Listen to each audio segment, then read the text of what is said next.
बड़ी खबर आ रही है बांग्लादेश से जुड़ी हुई। शेख हसीना दोषी करार दी गई है।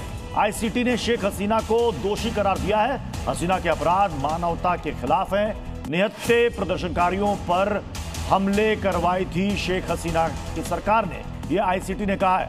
हालांकि इस फैसले को लेकर शेख हसीना और उनके बेटे की तरफ से पहले यह कहा गया था कि उन्हें पूरी आशंका ही नहीं बल्कि उनको पूरी उम्मीद है कि उनको दोषी ही करार दिया जाएगा। और इसको लेकर अवामी लीग लगातार पिछले 2 दिनों से वहां प्रोटेस्ट कर रही है। इसको लेकर वो मार्च निकाल रही है और बांग्लादेश के कई हिस्सों में, ढाका समेत कई हिस्सों में हिंसा की आग भड़की हुई है, जिसको लेकर वहां की अंतरिम सरकार ने प्रदर्शनकारियों को देखते ही गोली मारने का आदेश दिया है। लेकिन इस वक्त की ये बड़ी खबर है, शेख हसीना को आईसीटी ने यानी कि अंतर्राष्ट्रीय न्यायाधिकरण ने दोषी करार दिया है। उनके खिलाफ जितने मामले चल रहे थे, सबसे बड़ा मामला था प्रदर्शनकारियों पर गोली चलवाने का। उनका कहना है, आईसीटी की तरफ से कहा गया है कि यह अपराध मानवता के खिलाफ अपराध है और ऐसे में शेख हसीना को दोषी करार दिया गया है।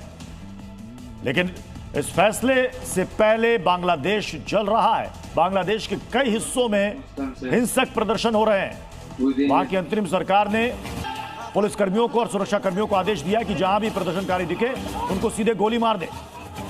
अवामी लीग की तरफ से सड़क पर प्रोटेस्ट किया जा रहा है और ये देखिए तस्वीरें, कई जगह आगजनी भी की गई है, तोड़फोड़ की गई है, आगजनी की गई है।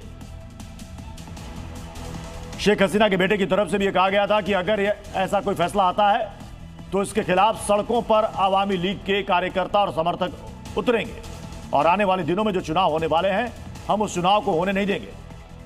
तो ये बड़ी डेवलपमेंट इस वक्त सामने आ रही है।